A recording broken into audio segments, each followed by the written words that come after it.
This is Karangahape Road, central Auckland. Most people call it K Road. My name is Six. For many years, K Road was my home. I was homeless. Now I publish the K Road Chronicle, a newspaper that gives street people their own voice.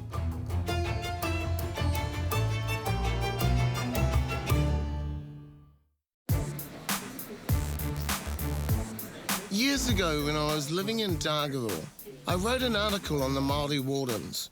Kia ora whānau, how are you? Ka pai. They occupy an interesting space between the police and private security. They've been around for years, and I was excited to see them recently on Karangahape Road. Kia ora! For the K Road Chronicles, love you, Six!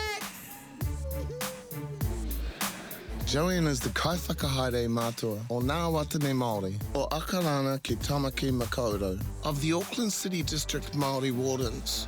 I wanted to find out why she's so passionate about the role, so we met at my office. So what are the characteristics that make a good Māori warden?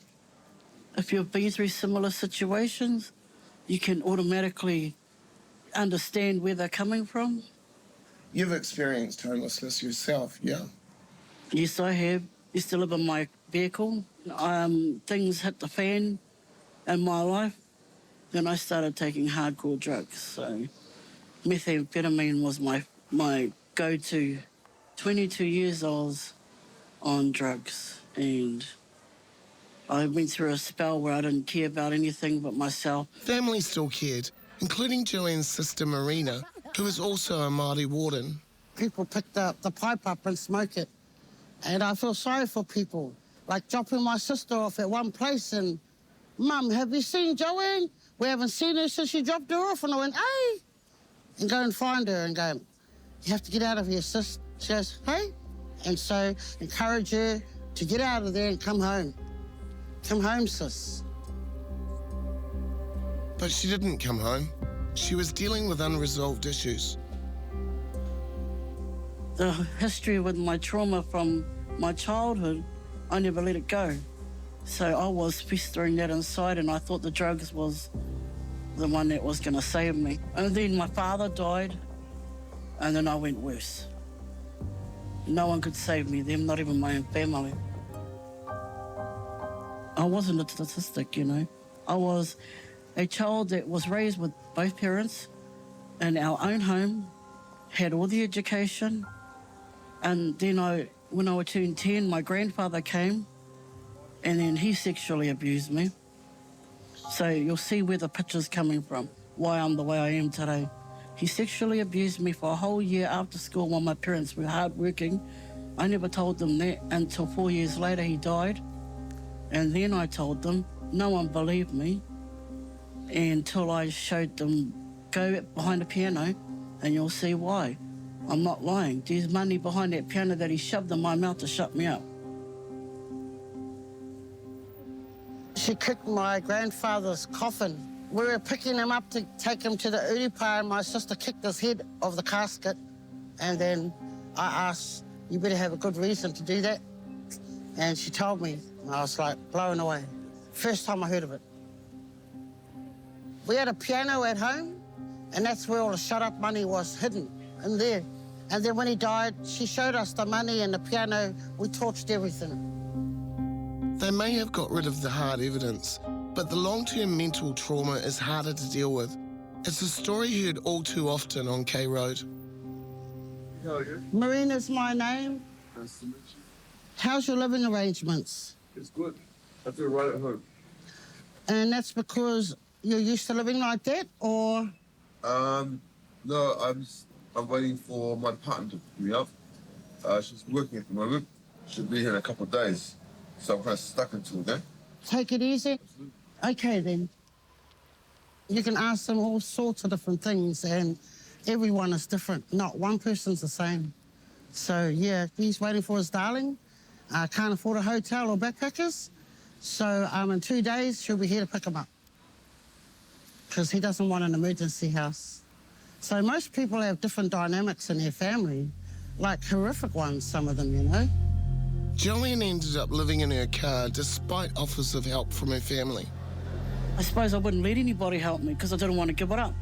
In order for you to give up any substance, you've got to want it. And then you've got to find the right support system and cut off ties from your... Totally changed you. Yeah. What was the turning point for you? Support.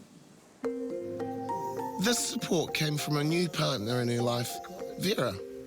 She's the one that offered her support and she worked with me through it all.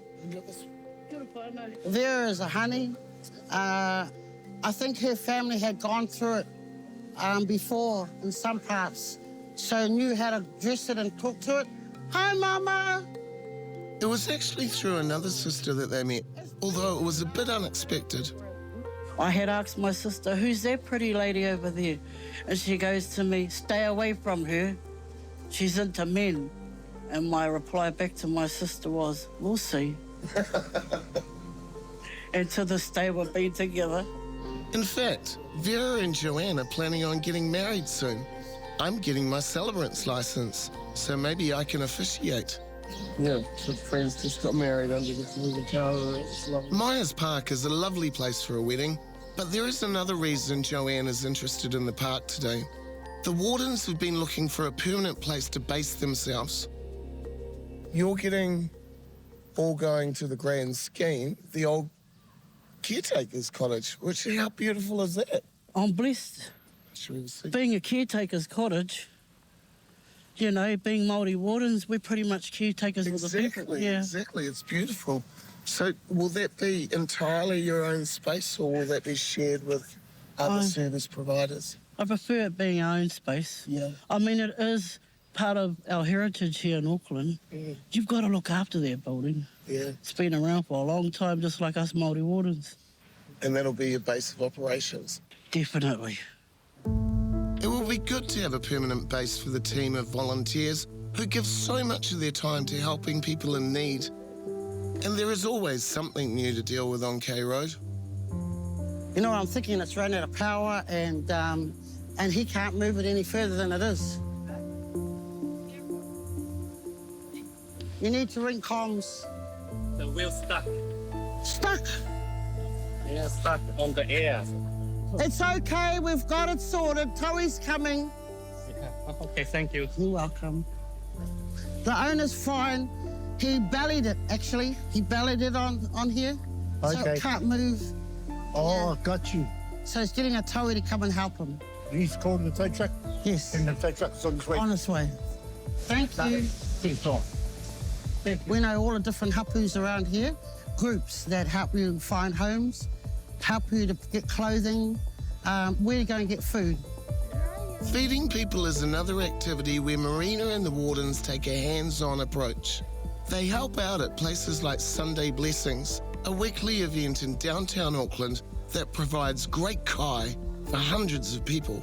It's a task that seems never-ending. Since our first season of the Road Chronicles, homelessness is really, it's evolved.